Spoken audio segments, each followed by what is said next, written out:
Next, we have here, speaking of the tech giant, we just discussed Amazon earlier. Now, obviously, many businesses have already been trying to expand or resume their operations, even though people are stuck at home or limited. But with online preferences or buying behavior from your customers or from individuals, especially like me.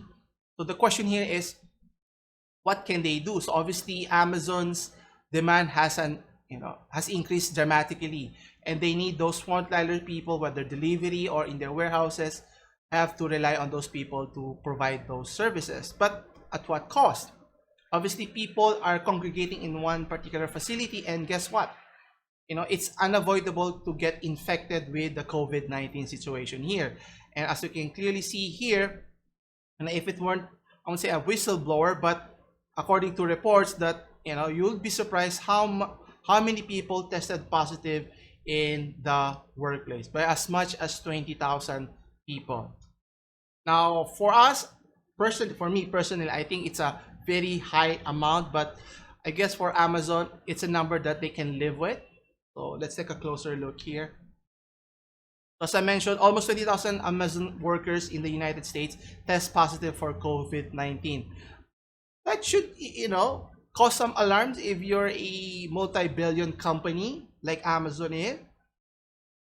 And, demands for public disclosure, is an all-time high here, because, the number could be even significantly high if you think about it.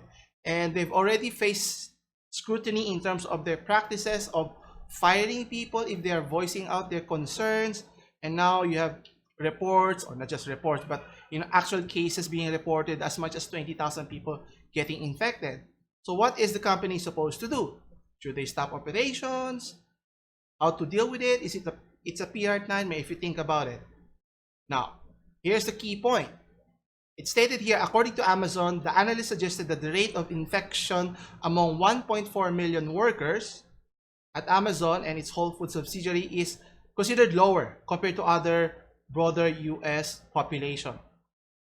Now that seems, using statistics here to skew the fact that you're a multinational company and you employ millions of people here, and you could care, I won't say you could care less, but even though the number is only, if you do the math, 20,000 versus 1.4 million people, that's roughly less than 1.5% of your population. So they're willing to accept that it's a very low statistics here compared to other regions, other nations, which is, the point here is the workplace safe? I don't think you would risk your employees getting sick, because if your employees get sick, they could infect their family, and those family members can infect other people's, and so forth and so on. We're in a pandemic right now. So I think Amazon should reconsider their position here and how to best deal with it. It's not just say that it's an accepted fact that they're willing to take on the risk as long as they can continue with their operations, which is they're already reaping their benefits in terms of increased demand, increased services from their key customers. And it's not just that, as mentioned here. The highest rate in terms of state is in Minnesota, which is significantly higher, double the amount, where it's at 3.17%. The question here is, how safe is the workplace? It's not just about, even though they're stating that they've invested millions of dollars in its own coronavirus testing program, but that's after the fact. If you contract the disease, then you have to get tested. But how can you prevent it? Shouldn't be a preventive measure, sort of creating a bubble, so to speak, so that you ensure that people in the workplace, when they come to work, they would feel safe, which is the whole point here. Otherwise, I'm sure Amazon can't ill afford to have their key employees in the warehouse stay at home, because at the end of the day, the bulk of the work of transferring products from their warehouses to the delivery points has to be, there has to be someone manning the position there.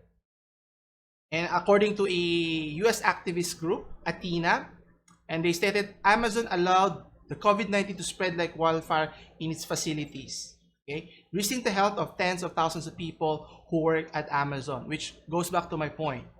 I'm sure top management already knew about this, and question is, Did they just allowed it?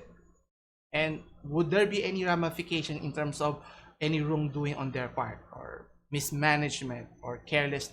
I won't say carelessness, because they already knew the data coming in that people were getting infected. They still continue to operate, right? But for other companies, right, if there is a spike in cases, they would shut down their operations, right? Because it's not just about the bottom line here, but you have to consider the welfare of your customers, as well as your employees, your partners in the business, and so forth.